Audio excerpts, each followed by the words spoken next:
gram negativo. Los cocos gram negativos son un grupo pequeño, pero muy importante. Y finalmente, en esta semana también vamos a hablar sobre estos gram negativos que son las neiserias. Las neiserias, que dos son muy importantes en el desarrollo de las infecciones patógenas en el ser humano. El estafilococo es un coco, son cocos agrupados, unidos en forma de racimo, esto visto como en la microscopía de barrido, donde se nota que están unidos en forma de racimos. El agar sangre es un agar muy importante que no hemos utilizado nosotros ahora en su cultivo, usualmente usamos, pero se contaminan tan rápido, por eso es que no hemos usado.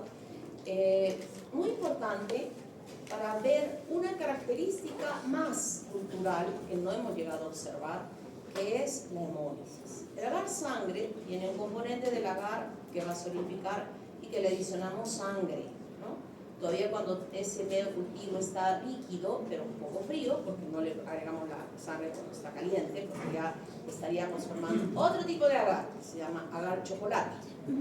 Pero nosotros no queremos agar chocolate, sino queríamos agar sangre, y echamos la sangre suavemente, homogenizamos suavemente, y luego que hemos homogenizado, plaqueamos, ¿no? Todas las plaquetas. Entonces, ese agar nos muestra una característica más de la que ya hemos estudiado en las prácticas, que es la hemólisis. Y las hemólisis son alfa, beta y gamma, y que están relacionadas a la ruptura del eritrocito que está en ese medio de cultivo por acción de elementos que tiene la bacteria para lograr esto. Cuando hablamos del estafilococo, hay dos formas que se muestran ellas, con beta hemólisis y con gamma hemólisis, ¿no? Eso es lo que vamos a observar en la práctica y vamos a poder dar ese diagnóstico. La estructura de la bacteria, en su pared bacteriana, ya la hemos estudiado al revés y al derecho y lo han entendido muy bien. Es una bacteria gram positiva, que tiene una membrana citoplasmática y externamente hasta 40 capas de petriolicano. Y sobre él enganchadas están el ácido lipoteicoico y el ácido teicoico. Además que hay unas porinas y todo lo demás. Esto es lo básico que hemos estudiado en relación a las bacterias gram positivas. Pero en el caso de estafilococo va a haber unas variaciones en esa pared bacteriana. Aparte de lo ya mencionado, esta bacteria tiene una proteína A que reviste, aquí están como aisladas, pero reviste a la bacteria.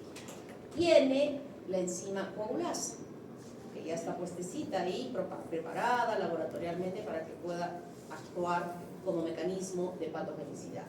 Y tiene una cápsula que le llamamos slim porque es pequeña, pero puede ser diferentes en sus espesores, que pueden comportarse tanto como antifagocitaria si es que es más gruesa, o como slim si es que es más delgada. ¿Y para qué servía el slim? De adherencia, ¿no? De adherencia. Voy a apuntar. Este niño se llama Tutu. Osorio.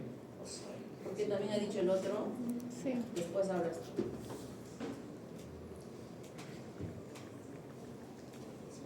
¿Hasta aquí bien? ¿Sí? No hay nada complicado. Estamos dándole nombrecitos adicionales que son específicos en esta bacteria. Y entonces tenemos ese agar sangre donde diferenciamos dos grupos de estafilococos. Estafilococo albus y estafilococo aureus. ¿Por qué es aureus? Aureus viene de oro, de dorado. Y este se ve en esta imagen en el agar sangre, pero acá no está muy clarito, tal vez en esta partecita de acá. Pero alrededor de la colonia se ve una beta hemólisis, que la vamos a ver muy bien en la práctica, una beta hemólisis, que es un halo, así como habíamos visto en el antibiograma que se veía un halo donde no había crecido la bacteria, ¿se acuerdan?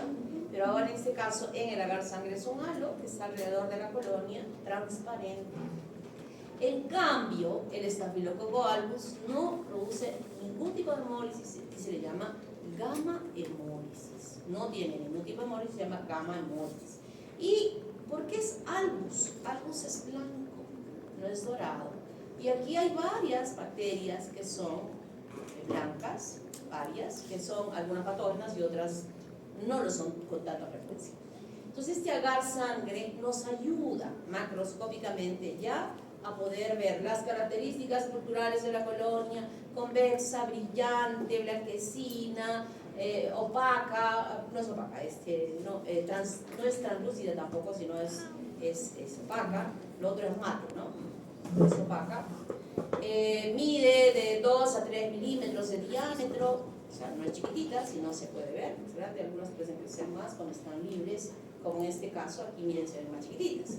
Que tal cantidad de bacterias que han impedido que se puedan desarrollar normalmente. Por eso, cuando sembramos, tratamos como de esparcirlas al final para que nos muestren ya las propias características culturales de la bacteria. Pero estas no producen hemólisis. Está en la colonia puesta encima del agar y que no hay ningún tipo de hemólisis. Entonces, dentro de las especies más importantes hay un estudio que es la presencia, investigar la presencia de la enzima coagulasa para decir a quién corresponde. Y dividimos en dos grupos: coagulasas positivas al Staphylococcus aureus. Esto vamos a ver cómo se aprueba la coagulasa en el laboratorio. Coagulasa positiva, Staphylococcus aureus, el único. ¿Dónde está? Ustedes lo han encontrado en sus muestras, con ese frontis que hemos hecho de nariz. Ahí todos salen de su coloración gran y a todos les salía Staphylococcus, ¿verdad? Estaban allí. Pudiera ser que hayan sido Staphylococcus aureus, porque también podía ser que haya sido Staphylococcus epidermidis. No existe ninguna diferencia morfológica en ninguna de estas. Todas son igualitas. Cocos, gram, positivos, toditos. Probablemente cuando han coloreado lo han visto no moradito, sino medio rojo, ¿no? Porque han visto no al día siguiente de estudio, sino a los 2 días, y cuando envejecen ya no captan el cristal violeta, sino ya se ven que captan el color de la safranina. Pero eso no significa que el estafilococo se vea así. Si nosotros coloreásemos al día siguiente de haber sembrado, definitivamente íbamos a ver cocos gram positivos a todos ellos. La posibilidad de desarrollar, muy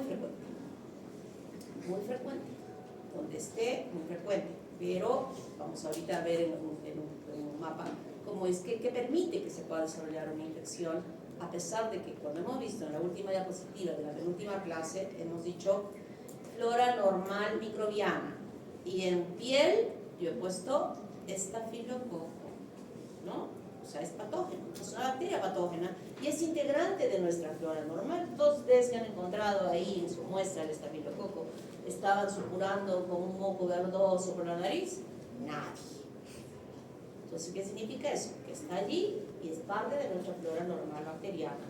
Cuando se rompe la solución de continuidad de la piel o de las mucosas, la bacteria ingresa y ocasiona el daño.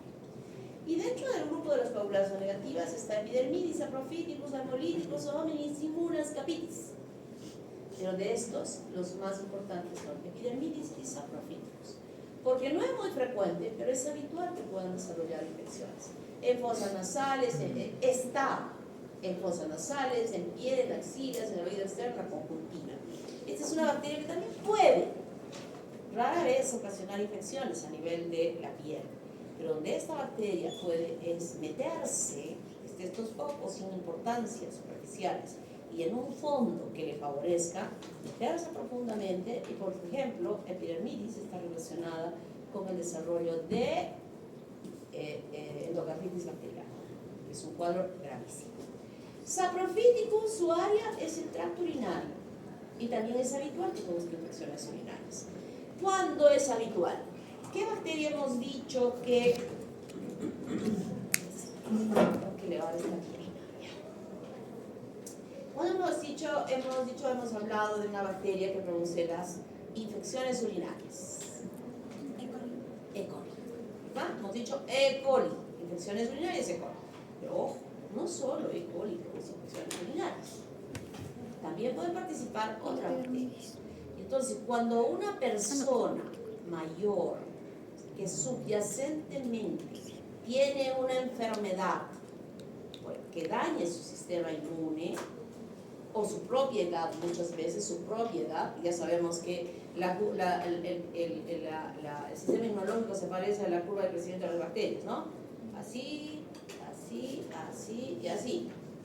Niño, sistema inmune inmaduro, no sirve.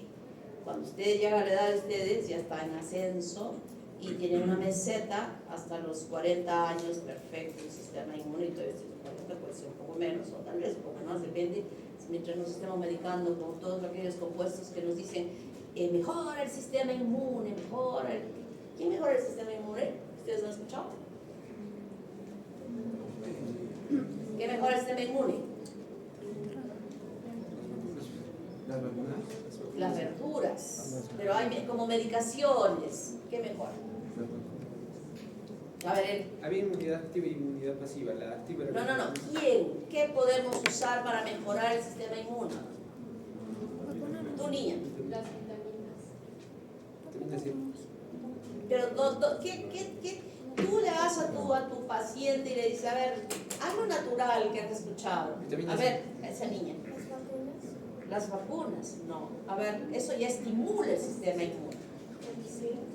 El zinc. Las pastillas fluorescentes de magnesio. Pastillas fluorescentes. Magnesio. Todos están yendo por los medicamentos. Vitamina C. Todos están yendo por los medicamentos. El ejercicio. El ejercicio. Podría ser el arándano. Por ejemplo, el naranja. Por ejemplo, el noni. ¿No has escuchado el noni?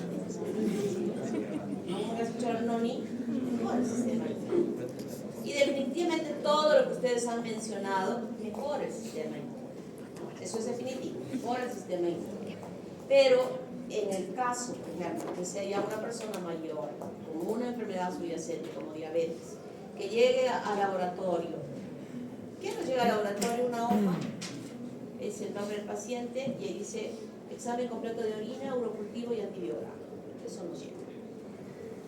Y hoy día quiero cambiar ese chip en sus cerebros, que no basta esto para el laboratorio. Ahí debe decir su nombre, sí, debe decir la historia clínica o debe decir la cama, si es que está hospitalizada.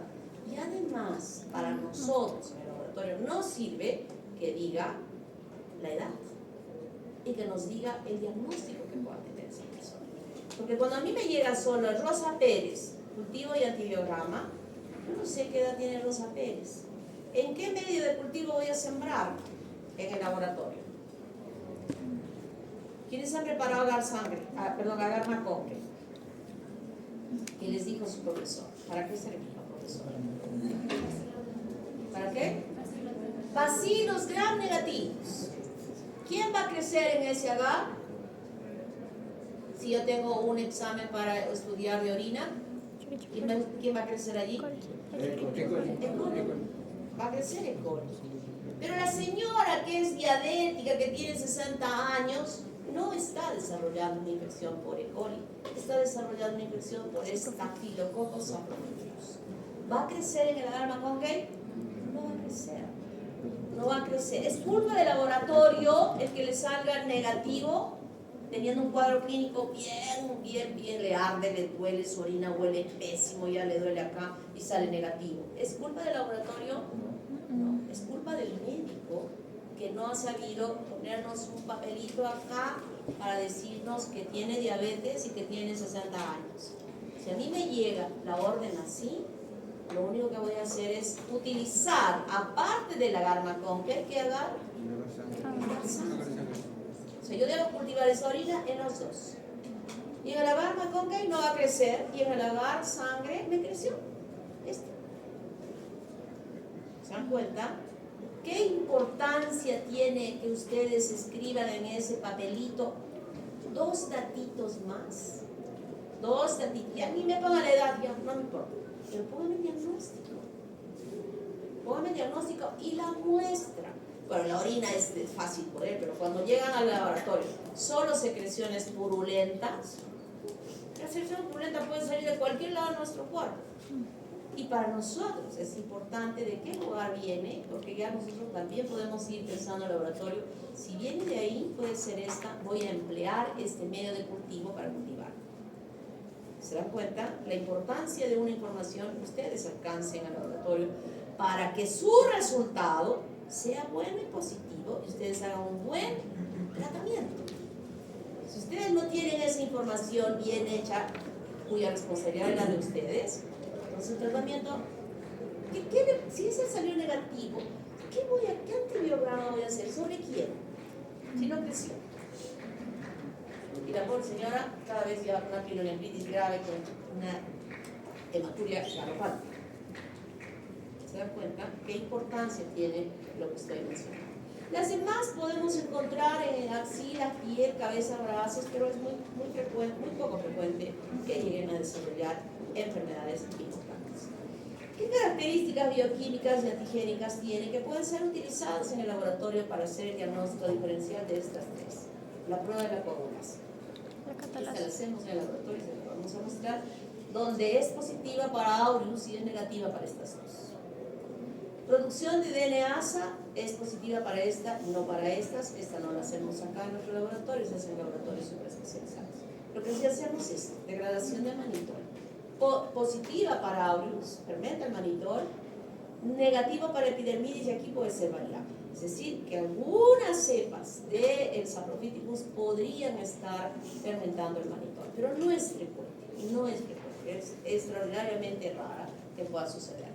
Y entonces aquí yo tengo que esta y esta, no tengo diferencia hasta acá. No puedo darle el apellido.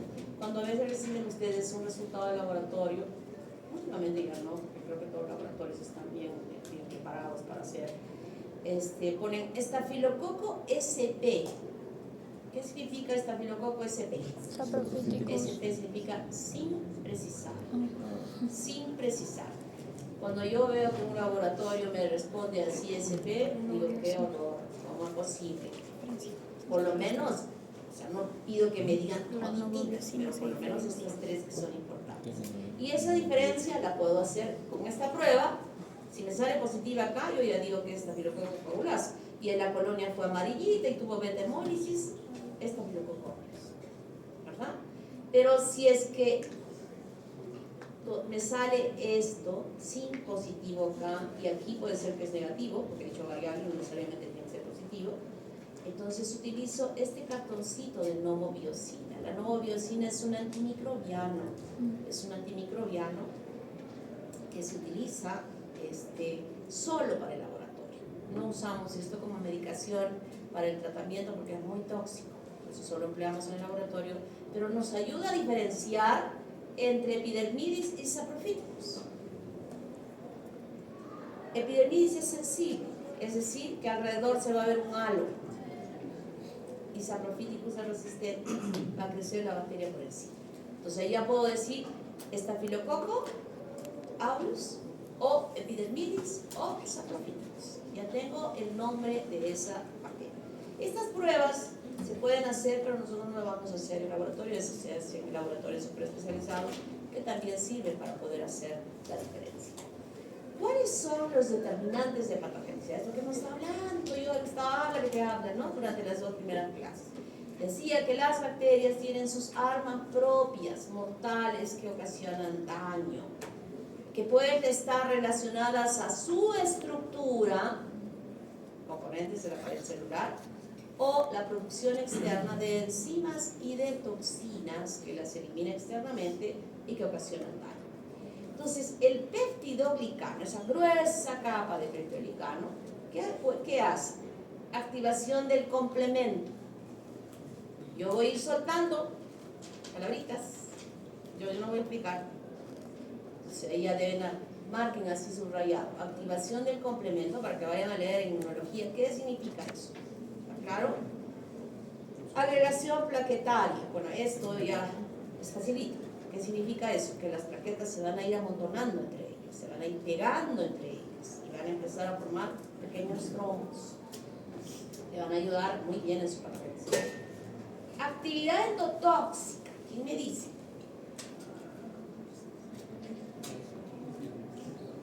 ¿Qué significa? A ver, ¿quién?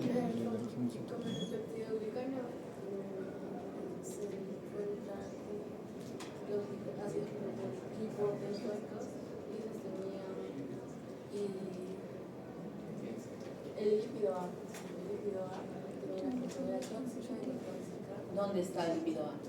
El lípido A se encuentra en las gránulas negativas en la pared externa. ¿Y qué acciones tenía? Era tóxica y shock. acciones inespecíficas traducidas en shock, ¿verdad? Entonces, es cuando yo digo acá, actividad endotóxica, entonces digo, la acción de este pez mexicano se parece mucho a la acción de lípido A cuando produce un cuadro clínico, que vamos a ver en qué caso se llega a desarrollar este proceso. ¿Está claro? Ácidos teicoicos, liberación de citoquinas, asumo que ya han leído citoquinas, ¿no? Por los macrófagos. ¿Y también para qué servían los ácidos teicoicos? Para Adherencia. adherencia. Ya, tú has dicho dos cosas. ¿Qué tenemos? Mónica, tiene A ver, esta niña, ¿cómo se llama? Solano. Tú eres la única Solano, creo, ¿no? Solano. Por allá, esa niña. Sarmiento. Por allá, ¿alguien más dijo algo? Muy bien. La proteína A, que es específica del estafilococo, antifagocitaria. Está en la superficie y va a evitar que pueda ser fagocitada. Se une a la región FC de las inmunoglobulinas G,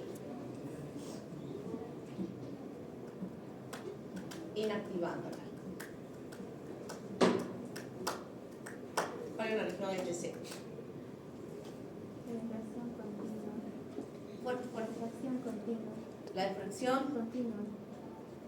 Continua. una fracción constante, la tengo María. la fracción constante, ¿verdad? Entonces, esta proteína se pega a ella, impidiendo que se pueda producir la opsonización. Porque la FC es la que se va a pegar al macrófago para poder ser fagocitada, ¿verdad?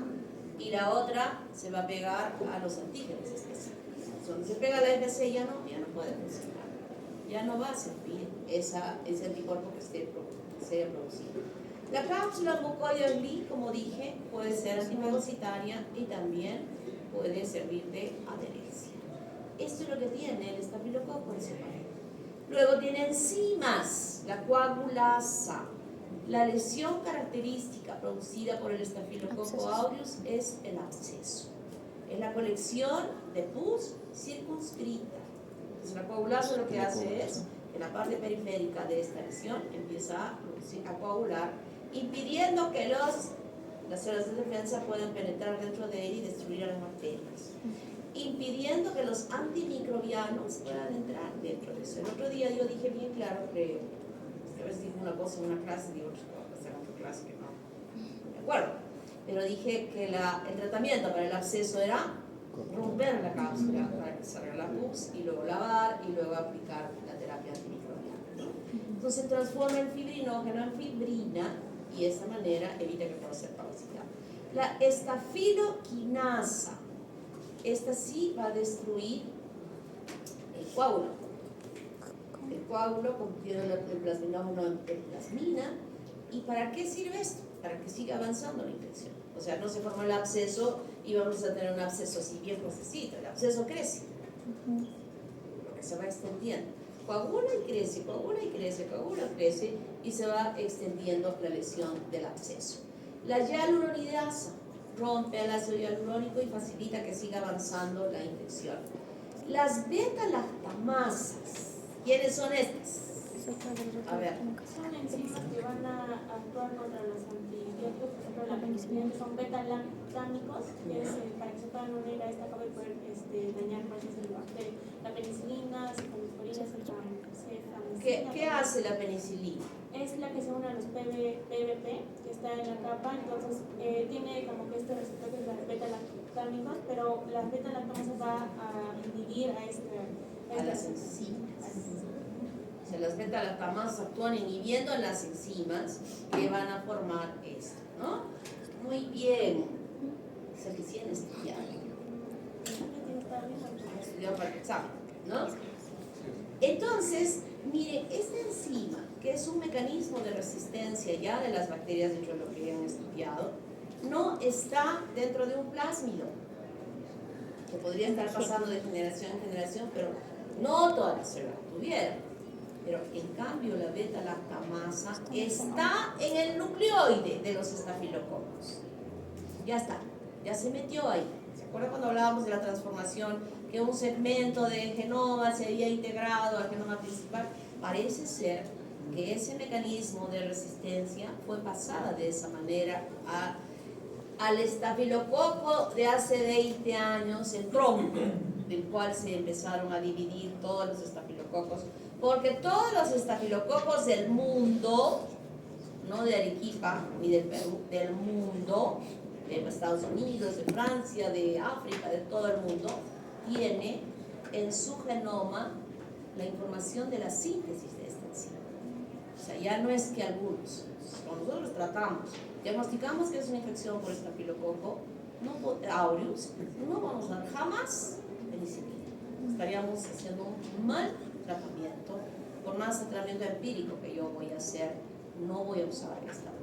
Estoy aprendiendo hoy día que no va a servir para nada y no voy a ayudar en nada.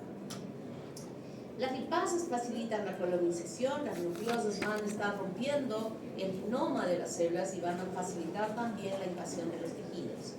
El gen MECA es un gen que felizmente no todas las bacterias todavía la tienen incorporada en su genoma principal, sino hay un grupo de... Sí. La meticilina es un antimicrobiano muy bueno para matar al estafilococo aureus, muy bueno. Pero si ya la bacteria tiene este gen, definitivamente ya no va a poder ser usada esta droga contra él. Probablemente en el futuro, o hace muchos años, se estudiaba a las beta-lactamasas, como yo estoy diciendo en este momento, ¿no? Que hay bacterias que tienen beta-lactamasas de estafilococcus, muchas bacterias, pero ahora yo he dicho, todas tienen beta-lactamasas. Y ahora estoy diciendo que no todas las cepas de estafilococo aureus tienen este gen que le da resistencia a la penicilina a los estafilococos. En 20 años más o 25 años, de pronto los chicos que estén estudiando medicina les van a enseñar. Existe resistencia inherente ya a la bacteria contra la meticilina y contra los beta-lactatos. Esto es evolución que normalmente va a suceder. ¿Hasta acá vamos bien? Doctora, ¿tenemos algo para reemplazar a la meticilina?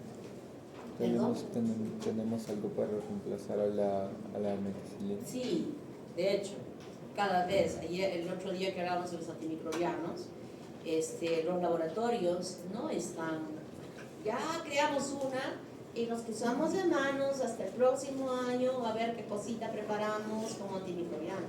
No, la industria está avanzando, quiere avanzar con 2 pasos antes de las resistencias bacterianas que se van a crear. O sea, permanentemente hay nuevas drogas que se emplean actualmente. Ustedes cuando hagan el caso clínico de esta segunda práctica de esta semana nos van a informar cuáles son las últimas que están apareciendo para matar a estafilococo. Las últimas. Investiguen. Van a meter, van a investigar. ¿Está claro? Entonces, ya hay, de hecho que ya hay. Y cuando hablamos de las toxinas que produce esta la toxina alfa o arbolicina alfa, que también se le llama, lo que produce es la lisis de los eritrocitos, de las plaquetas, y es dermonecrótica. ¿Qué significa esa palabra? Que necrosa, que destruye el tejido. Destruye. O sea, cuando yo digo que destruye, ustedes habrán visto, algunos granitos que les aparece uno muy serio, ¿qué ha dejado de huella? Como una pequeña cicatriz, ¿verdad? Una pequeña cicatriz. Esa cicatriz, ¿cómo se forman las cicatrices? ¿Quién participa? Las fibras de colágeno, las fibras de fibrina, que están llenando el espacio donde hubo la lesión, ¿verdad? O sea, están tratando de rellenar ese espacio, formando un tejido de granulación que va a desarrollar, pero hay una cicatriz. Hay personas que tienen muy buena cicatrización, pero hay otras que no. Más bien hay incluso una hiperrespuesta cuando se forman los queloides, ¿no? Sobre la superficie. Pero hay otras personas, por ejemplo, una persona, pero mi perrita, cuando vivía, le operaron de una ¿cómo se llamaba la enfermedad que tuvo? Que se infectó el útero, se le infectó el útero y tuvieron que sacarlo. ¿Cómo se llama? ¿A no le han operado esto? Se me fue el nombre, tiene un nombre especial. La operaron a la pobrecita, empezó a eliminar una secreción cero purulenta. Y dije, ¿qué es esto? La llevé al veterinario. ¿Qué se llama? ¿Histerectomía? No. Bueno, se le hizo una histerectomía, pero la enfermedad tiene un nombre en los perritos. Entonces, cuando la operaron, la pobre estaba mal, tan mal, la pobrecita, que cuando la llevé me dijeron, tenemos que sacarle un hemograma, y era sábado en la noche, y me dijeron, no, aquí el laboratorio no funciona, tienen que mandarlo a otro lado. ¿A dónde voy a mandar? Y ahora vamos a sacar sangre y se lo lleva a cualquier laboratorio. Yo llevé, le hablé con mi amigo que es el doctor Muñoz, la Guadalupe, y le digo, ¿sabes qué? Quiero que me hagas un favor, quiero que se haga esta muela que es de mi perrita. ¿Cómo de perrita voy a hacer? Pero no seas malo, por favor, ya está bien. Pero no vas a decir que es perrita, lleven la muestra a la clínica Arequipa, que él tiene su laboratorio ahí. Entonces, cuando fue el nombre, ¿no? Era Valentina, se llamaba Valentina Paz del Castillo. Entonces, mi hija dijo, mamá, van a mandar el resultado. Él estaba llegando, mi hijo, de la clínica, y me mandaron a mi amigo. El pobre laboratorista se habrá espantado de ver, eran como 30.000 leucocitos con 20% de bastones, y dijo, esta persona se está muriendo. Rapidito me envió, porque en ningún momento le dije que era rapidito. Entonces la operaron, le sacaron todo. En Piema, no es Piometra, se llama Piometra, no sé, así nos llaman los humanos, el animalito se llama Piometra. Entonces, ella, ¿a dónde iba el cuento? Operaron todo, después se recuperó todo. Yo buscaba en su pancita el corte, nada. O sea, no había ninguna huella en la pancita de mi perrita de la sutura que le tapé a la sutura, o sea, como cadáver le cosió el veterinario, pero no había ninguna huella. Pero eso no pasa en nosotros humanos, siempre queda una huella, ¿no? Y esa cicatrización que está formada, como bien dicen, por colágeno, fibras reticulares, que van rellenando ese espacio, rellenando el espacio, quitando ese tejido normal que existía allí. Quitando. Y esto lo vamos a ver en una forma muy interesante cuando vemos neumonías producidas por el estafilococo. La toxina beta o esfingomielinasa, ya sabemos dónde queda la esfingomielina, en qué lugares de la célula se encuentran, y va a destruir linfocitos, plaquetas, neutrófilos y produce lisis de eritrocitos en diferentes especies. Esta es lo que va a actuar de forma importante cuando estamos viendo en el agar sangre esa hemólisis que se va a producir. La hemolicina delta produce también lisis de los eritrocitos. La hemolicina gamma produce lisis de los polimorfos nucleares y de los macrófagos. Bien, la toxina, esa proteína elaborada por la bacteria, eliminada externamente, sin dañar la propia célula, está teniendo una consecuencia grave en ese cuerpo donde se está produciendo la infección. Leucocidina, aquí hay 7 diferentes toxinas. Y estas toxinas de la leucocidina hacen que esos leucocitos no cumplan con su función. Es como que ¿cómo se llama? Las pepean. Bien pepeados los leucocitos que no pueden actuar eficientemente para destruir a las bacterias. Las enterotoxinas, esto hemos hablado ya de ellas en la clase anterior cuando hablábamos del melgarcito y el consumo de ese sándwich que hubo, ¿no? Ahí esta mañana me escribió mi secretaria y me dice, doctora, estoy muy mal, no voy a poder ir anoche, me trajeron una pollada y me la comí y estoy desde las 3 de la mañana, a las 3, 4 me dijo, estoy en el baño con diarrea y me duele terriblemente la boca. Le produjo una bacteria que estaba ahí apoyada en el ají de repente, porque asumo que en la carne con el aceite caliente seguro que se cocinaron las bacterias. Estoy asumiendo que la bacteria estuvo en el ají, creo que estuvo ahí, ¿no? Pero esa bacteria que está ahí, ¿le está ocasionando este problema a ella? Es muy corto el tiempo, 3, 4 horas. ya viene todo este proceso de dolor abdominal. No ha tenido ella vómitos, pero sí diarrea y diarrea. Entonces le he dicho, bueno, cuídate, prepárate porque no, todo el mundo se va a trabajar y ya se olvidaron de ella, la pobrecita seguramente en su casa. Agarra un litro de agua hervida fría, le agregas una cucharita de sal rasa y 8 cucharitas de azúcar rasas. Cucharitas. Y prepárate un suero que te va a recuperar. Porque ¿qué está perdiendo ella la diarrea? Agua y líquidos, ¿no? Estoy tomando agua, no basta. Agua va a estar tomando, sí, pero ella va a estar así. A pesar de que está tomando agua, está así. ¿Por qué? Porque no está recuperándose de los electrolitos. Entonces ella va a empezar a tomar su suero casero, va a estar en el baño muchas veces, pero ya le he dicho, cada vez que tiene que tomar poco a poco un vaso de agua de esa solución. Entonces ella va a estar en el baño, pero va a estar así como nosotros, que no parece que estuviera con diarrea. Los electrolitos son muy importantes y en este caso, ¿quién está actuando? La toxina que está ocasionando ese cuadro. La exfoliativa, es una toxina que actúa a nivel de la epidermis, que separa los estratos de la piel. ¿Cuáles son los estratos de la piel? A ver allá. Sí. Muy bien. Entonces esta toxina separa el espinoso del granuloso y forma como una ampolla gigante. Nombre. Traverso. Y eso se va desprendiendo la parte superficial de la epidermis como por gajos, porque he dicho que se forma como una ampolla gigante.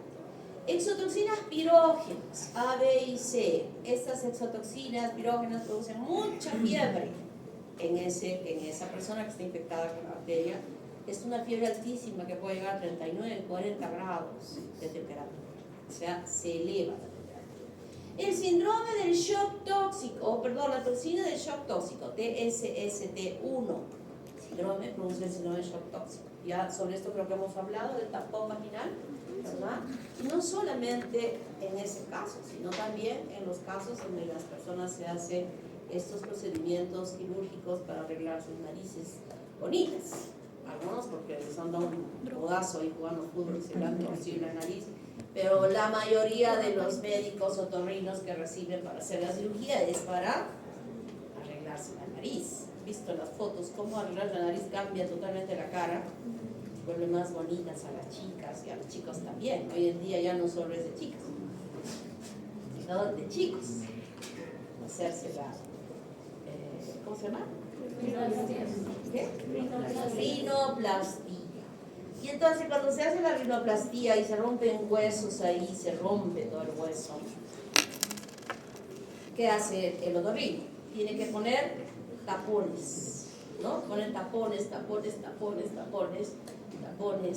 y estos tapones luego hay que retirar. Ni siquiera habíamos dicho que el tampón vaginal había que sacarse en 3 o 4 horas, el intercambio. Pero acá no vamos a sacar en 3 o 4 horas estas gasas que le han metido al paciente. Hoy en día incluso hay como unas cañitas que se colocan al medio, es un dispositivo especial para que el pobrecito respire por ahí. O sea, está bien herméticamente las gasas sellando lo que se ha dañado, pero hay un conductito por donde pueden respirar y no respiran por la boca, porque luego esto se complica, ¿no? La faringitis y todo eso. Pero estamos conscientes por lo que ustedes han hecho en el laboratorio la semana pasada, que han sembrado secreción de fosas nasales, ¿no? Se han metido el hisopo ahí y han sembrado. ¿Qué creció? ¿Qué vieron con la coloración de Gram? Estafilococos. Ese otorrino debe tener el cuidado de limpiar esto, de hacer asepsia y antisepsia, y además dar terapia antimicrobiana para evitar la posibilidad que haya quedado por ahí un estafilococo y ocasione esto. O sea, no es propio solo de los tampones, sino puede ser de estas cirugías donde se tampona y que podría estar quedando necesariamente más tiempo y que podría desarrollar este cuadro gravísimo que ya habíamos conversado.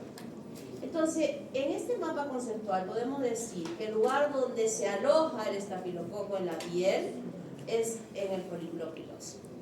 En ese conductito es ahí donde está, donde pueden haber estafilococos residentes, si es que alguien se ha hecho además de cuero cabelludo o de algún otro lugar, y también no residentes, que se hayan podido infectar, de haber tocado algo inmediatamente y tocarse la piel o la cara, o sea, no era propia, pero sí de transmisión. Y se oponen a esto otra flora. He dicho, hemos nombrado en ese cuadrito último de la penúltima clase las bacterias que se forman, son integrantes de la flora normal bacteriana, pero solo hemos nombrado las patógenas y ahí estaba estafilococo, ¿verdad? Estaba estafilococo y solo dije, aquí solo estoy colocando las que son patógenas, pero eso no significa que solo estén ellas, no hay una variedad de bacterias en estas áreas donde normalmente existe esta flora normal bacteriana y pide en número que las patógenas puedan colonizar y multiplicarse. La descamación de la piel, el baño, la acidez gástrica si ingresó por la vía oral o la fagocitosis van a impedir que estas que están aquí puedan proliferar y ocasionar, establecerse y poder ocasionar un daño. La integridad de las mucosas y de la piel, donde no haya una solución de continuidad, va a destruir y no hay enfermedad. Pero cuando esta bacteria tiene todo lo que acabamos de ver, sus determinantes de patogenicidad, ¿cómo funciona ese sistema inmune? ¿Cuántos años tiene? ¿6 meses? ¿90 años? ¿O tiene 25? ¿Qué diferencia, verdad? Cuando ese sistema inmune trabaja eficientemente, pero cuando no trabaja eficientemente no logra destruir. Entonces se establece primero una infección localizada. Pero a partir de esa infección localizada se puede extender la infección a otros lugares desarrollando infecciones variadas, como vamos a ver. Y la acción patógena entonces ya hemos estudiado de los procesos tóxicos de enterotoxina, de toxicaciones alimentarias, que las hemos entendido creo que muy bien. La anamnesis de ese cuadro clínico es fundamental para que nosotros podamos determinar quién es, toxina o bacteria. Toxina exfoliativa, hemos dicho que se produce esta separación y el cuadro se llama dermatitis exfoliativa. Es como un gran quemado por las ampollas que se forman en la piel. La toxina de shock tóxico, ¿qué hace esta toxina? Provoca la liberación de la interleucina 1, 2 y 6 y también el factor de necrosis tumoral, que como efecto van a tener que se desarrolle fiebre. La mamá cuando la volteó, la niña que estaba dormida la vio toda roja, tenía como unos granitos, como una erupción finita, con fiebre alta y fallo multisistémico. ¿Qué significa fallo multisistémico? Su hígado funciona mal, su riñón funciona mal, su respiración no está bien, su corazón no está bien. Entonces eso se traduce en un shock que es grave y mortal. Si es que se llega tardíamente ya no hay nada porque hay más toxina que esté ocasionando el problema. Entonces los cuadros clínicos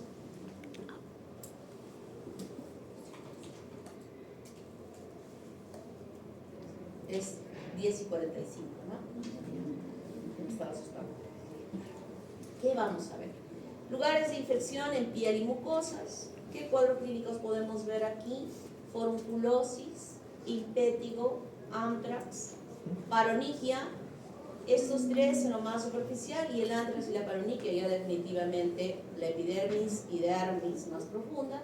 Y en el caso de la paronigia, que es vulgarmente llamado el uñero, ¿no? Se produce en el tejido blando alrededor de las uñas. La uña encarnada es cuando está creciendo la uña no correctamente y va cortando la piel que está aledaña a la uña.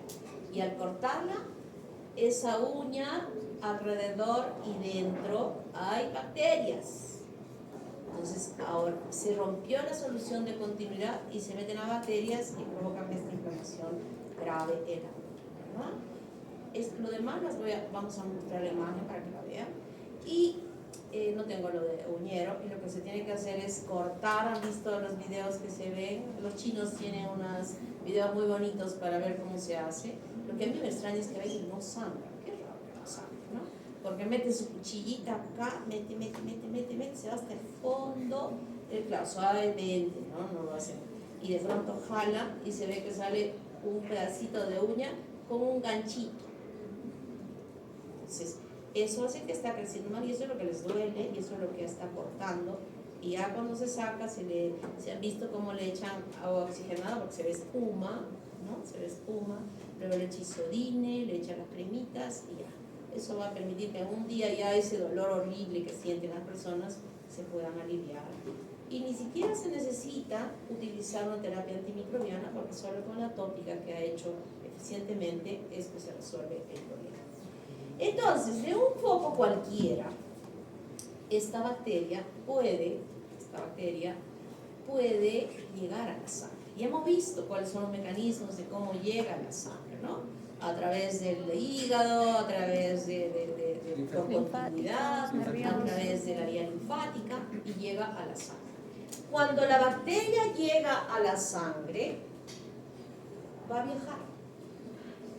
viajar. Algunas bacterias incluso usan de vehículo los mismos leucocitos, se meten dentro de ellas. Y otras bacterias simplemente libres están transitando en ella. Esta presencia de la bacteria en la sangre se llama bacteriemia. Y como sabemos nosotros, la sangre llega a todo el organismo. Y el lugar donde llegue esta bacteria puede quedarse una de ellas, salirse, y en ese lugar producirse el establecimiento, la multiplicación y la capacidad viral, ¿no? Para multiplicarse y desarrollar una enfermedad. Entonces, a partir de esta bacteriemia se puede producir una osteomielitis. Y no solamente la osteomielitis se puede producir por este sistema, sino también por continuidad. Por continuidad, como habíamos dicho. Artritis.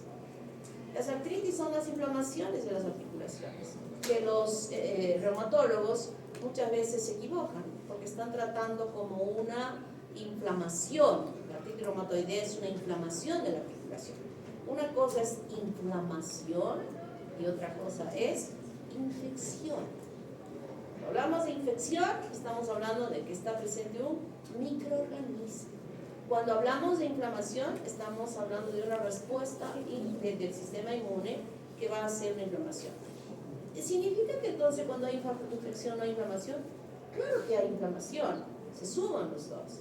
Pero en la artritis reumatoidea solo hay inflamación. Entonces el reumatólogo está tratando esa articulación pensando que es una inflamación y permite que se pueda producir un daño mayor en esa articulación, porque no era solo inflamación, sino era infección, una infección séptica, una articulación que está con bacterias. La bacteria puede llegar a las paredes del corazón y provocar este cuadro que es tan grave, que lo vamos a estudiar, que es la endocarditis. Puede producir una neumonía. Como característica propia de la bacteria, había mencionado yo que destruye. Y cuando se produce la cicatrización, ese tejido destruido es reemplazado por fibras de colágeno, alterando la estructura de ese tejido. ¿Está claro? Estafilococo destruye. Y cuando hablamos de neumonía, va a destruir un foco o varios focos de ese alveolo, de ese bronquiolo, de todo lo que en una clase hemos hablado, me parece que en embriología, ¿no? No, hemos hablado la otra vez. Hemos dicho tráquea, bronquios, alveolos. Ese pedazo de alveolo donde se ha producido el absceso ya no recupera la integridad histológica de ese alveolo. Todo este absceso, ¿qué le va a pasar?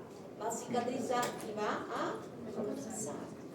Entonces, cuando se produce neumonía por Staphylococcus aureus, produce fibrosis pulmonar. Y dependiendo de la magnitud que se haya producido, será más grave o menos grave. Puede llegar a las meninges, produciendo una meningitis. No lo voy a explicar ahora, sino en la próxima clase, porque vamos a hablar de meningitis asociada a Neisseria meningitis, Y todas las meningitis son parecidas en el cuadro clínico, con algunas diferencias que las voy a explicar en este momento. Y por la acción tóxica, el síndrome de la piel escaldada, ¿no? Que es esta separación del estrato espinoso y del estrato granuloso.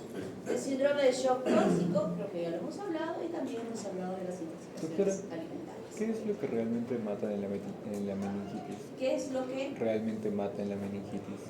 mata qué? O sea, ¿qué es lo que pasa en la meningitis que te llega a... En la meningitis. en la meningitis. Que te lleva... Que te llega acá. La lesión misma producida por la bacteria, el edema cerebral que se produce aquí, y que es la causa más importante del daño, o sea, el tejido se va destruyendo también.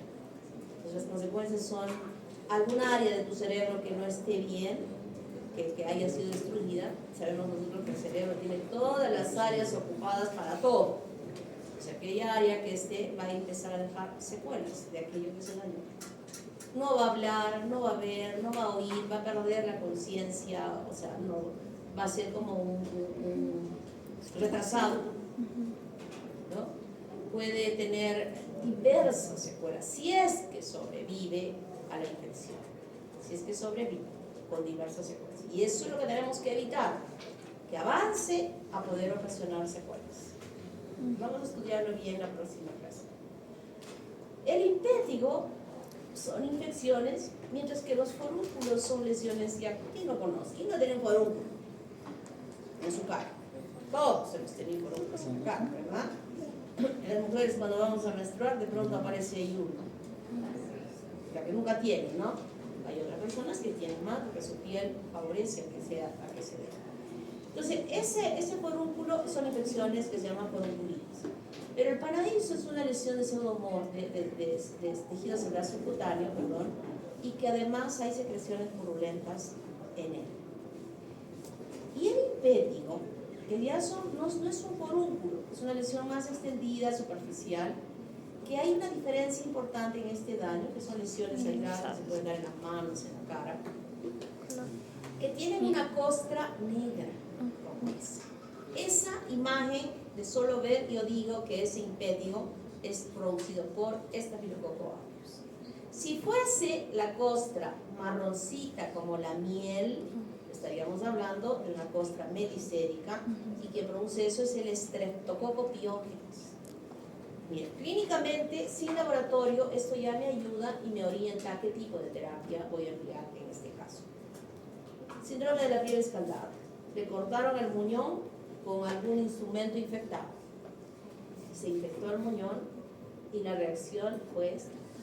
Y obviamente se ha quitado ya la ampolla, miren, hasta el borde del pene. Imagínense, pobre criatura, cómo le arderá la condición.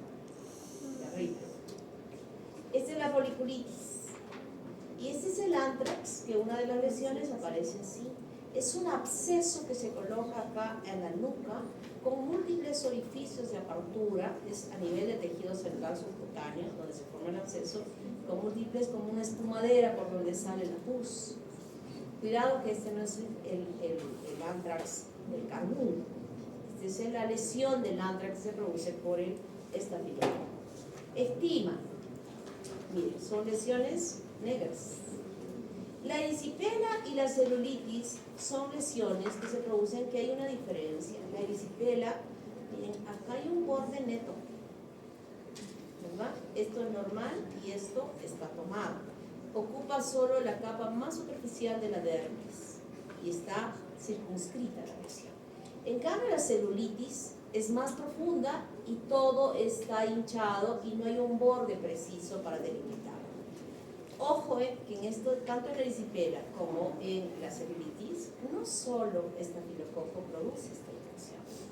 Puede ser producida por estreptococo, puede ser producida por otras bacterias. Y eso quiero ya ir subrayando. Las enfermedades infecciosas las cuales se pueden desarrollar en nuestro cuerpo, no solo son producidas por una sola bacteria. Múltiples bacterias pueden ocasionar el mismo cuadro clínico. Pero yo les voy a ir enseñando, por ejemplo, en el impétigo. Ustedes ya saben qué características va a tener este impétigo. cuando es Staphylococcus aureus que cuando es Streptococcus pyogenes. Son diferentes. Clínicamente, ahí me voy a enfocar mucho en la parte clínica, porque esto les va a ayudar mucho en su cuerpo. Espero que lo recuerden, para que pueda ayudarles, porque ahí no hay laboratorio para poder dar un diagnóstico preciso de quién es. Y además aquí vemos incluso una clictínula, que es como una ampolla que se está produciendo en la lesión. Impétigo ampolloso, característico de Staphylococcus. Esto es característico de Staphylococcus. Conjuntivitis, ese ojo que amanece bien pegado por las legañas, ¿no? Que hay que lavar y lavar para que se despegue suavemente, porque si no se van a volar las pestañas, que se remoje y que salga. Esta es una patología muy frecuente que se observa en los cuerpos. Si es que es así de este color, se ha pegado y los párpados están totalmente inflamados, hacemos un buen lavado con suelo fisiológico, abundante agua, y luego le vamos a aplicar tópicamente una terramicina oftálmica, por ejemplo, que es muy buena. Entonces, el oftalmólogo es el que este tipo aquí facilita por las secreciones, pero también las conjuntivitis no solo se producen por bacterias, sino también por virus. Y el oftalmólogo es el trono en hacer el diagnóstico con su, a simple vista lo hace, ¿no? Pero siempre está ahí con su cámara esa que nos pone, ponga su cabeza ahí, mire para acá, y él pues con esa ampliación visualiza perfectamente las lesiones y puede, pero ustedes no tienen esa cámara en su cuerpo, tienen un ojo inflado con esa secreción característica de una infección por Staphylococcus aureus. Celulitis, todo el brazo. Como dije, no solamente es Staphylococcus, puede ser otra bacteria. Y esto está totalmente hinchado y no hay un punto donde pueda ser. Para saber qué bacteria es y qué tratamiento voy a dar, le pincho y aspiro. Y esa secreción la estudio y ahí puedo determinar quién es la bacteria que está ocasionando y de esa manera dar un diagnóstico correcto. El absceso. Cuando el absceso es esta parte hinchada de algún segmento que estemos viendo, cuando está durito, no vamos a cortar. ¿Cuándo es que vamos a cortar?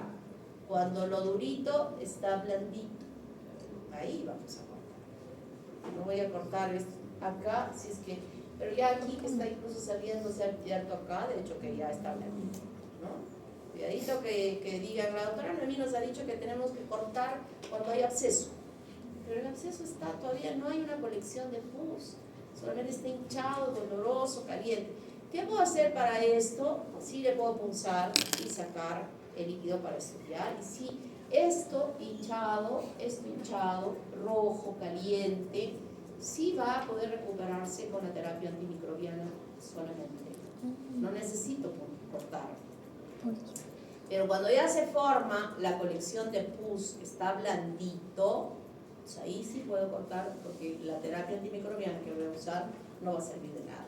Y esta de neumonía, miren, que habíamos hablado. Aquí se ven como espacios huecos porque de ese espacio ya ese absceso que se formó ahí salió a través del esputo, se queda ese hueco. ¿Qué le va a pasar a ese hueco?